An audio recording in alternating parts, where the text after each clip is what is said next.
10 năm xa xứ, xác thân ngược xuôi. 10 năm nương náu nơi chốn quê người, bao nỗi u hoài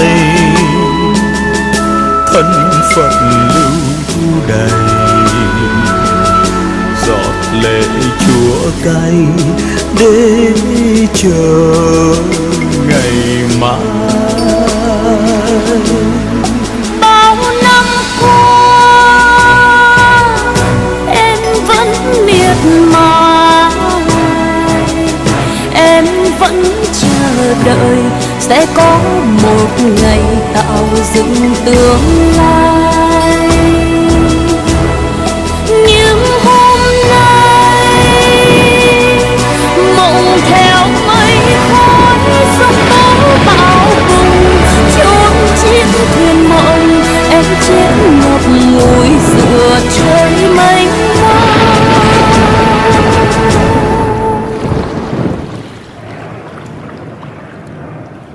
Cành hoa năm đó sắc hương tàn tới, gửi theo con nước về đến bên người.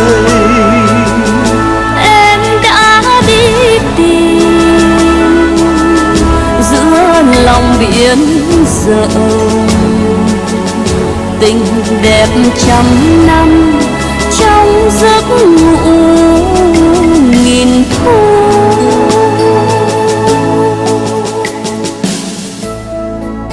Con tàu nhỏ bé như một chiếc kiệu cưới không kết hoa,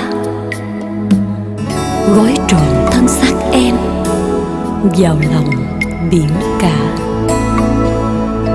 Nơi đó em đã tìm được sự an lành của tình yêu vĩnh cửu.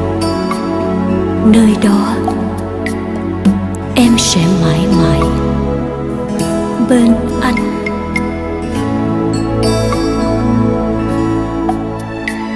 Anh gửi cả tâm hồn vào cành hoa xưa dù tan nát, nhờ dòng nước trao đến em. Xin cảm ơn một mối tình đã cho anh nhiều ước mơ đẩy sâu. Vĩnh biệt em.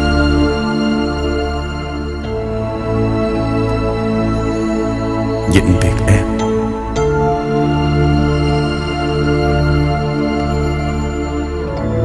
Vĩnh biệt.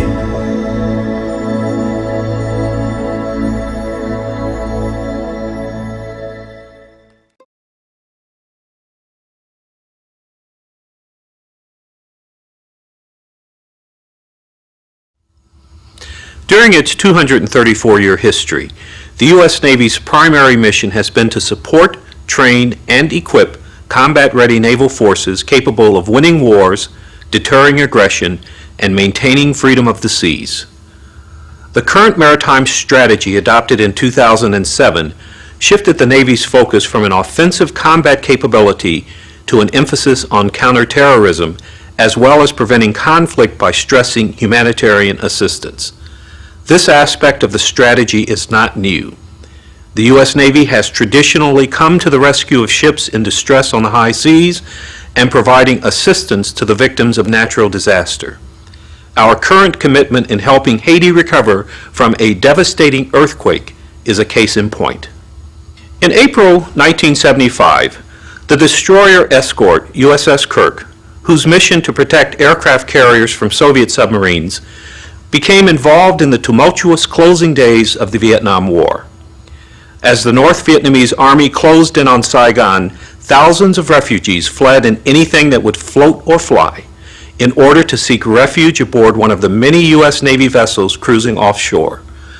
As swarms of South Vietnamese Army and Air Force helicopters, crammed with men, women, and children, sought the larger decks of carriers and amphibious vessels, a number of smaller Hueys landed on Kirk's tiny flight deck. Instantly, officers and sailors trained as warriors transformed a man-of-war into a humanitarian assistance ship. People who had lost everything, including their nation, found comfort, sustenance, and medical care. Desperation and anguish gave way to reassurance as crew members fed their unexpected guests, dispensed medical care, diapered infants, set up awnings to protect the refugees from a blazing sun, and provided hope to a dispirited people. This film tells the story of USS Kirk and its crew during wartime chaos. You will see both an extraordinary, though not unusual, example of what the United States Navy and Navy medicine do best.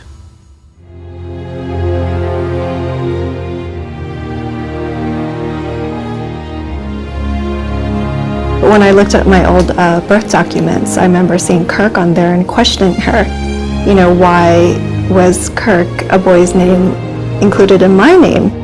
And she told me the story of the USS Kirk.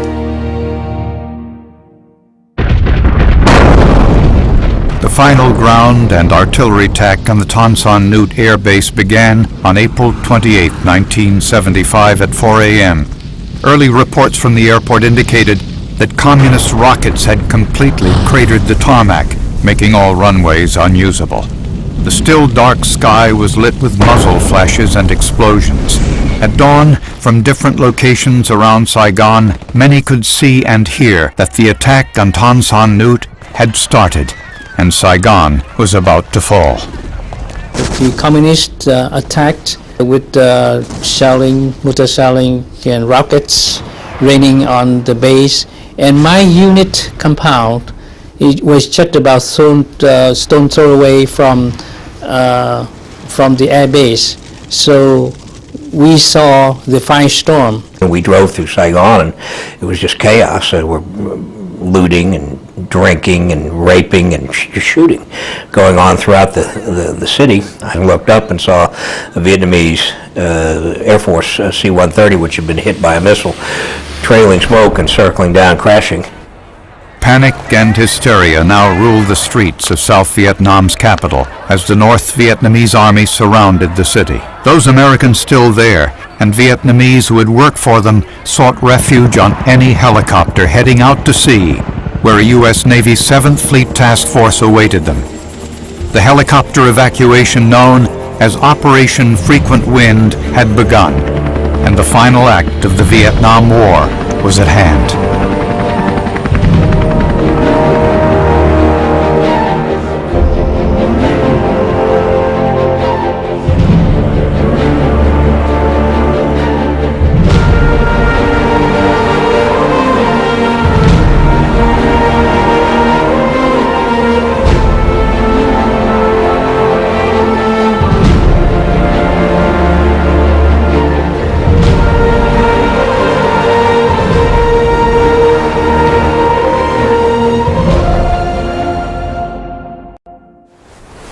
The destroyer escort USS Kirk was operating with 7th Fleet Task Force 76 off the South Vietnamese coast near the port of Vung Tau as large CH-53 Sea Stallions and CH-46 Sea Knights began shuttling American and Vietnamese evacuees from Saigon. Just as suddenly, hordes of unknown contacts began fogging Kirk's radar screens in her Combat Information Center. South Vietnamese Army and Air Force UH-1 Hueys, packed with fleeing refugees, were following the American aircraft out to sea. Operations Specialist Second Class James Bongard was glued to his radar screen in Kirk's Combat Information Center. And all of a sudden these dots come racing out. Dots across the radar screen are really just coming across. They're too fast to even mark. You're going, what are these things? We're calling up the bridge asking for visuals, and they say, well, we got helicopters coming in, and there were just swarms of them. They'd come in waves. Airman Donald Cox, with Kirk's anti-submarine Lamps helicopter detachment, and the ship's chief engineer, Lieutenant Hugh Doyle, recognized what was happening. We knew that an evacuation was going on, and with each helicopter that would pass us, we had an open deck. Put yourself in the position of being a young Vietnamese helicopter pilot, and you've got your family here, and 3 or 4 of your friends here, and a helicopter full of fuel right there. You know, it doesn't take a genius to put all that together, throw them in, take off, and head east. Doyle and many of the other crew members were caught up in the excitement and saw the possibilities.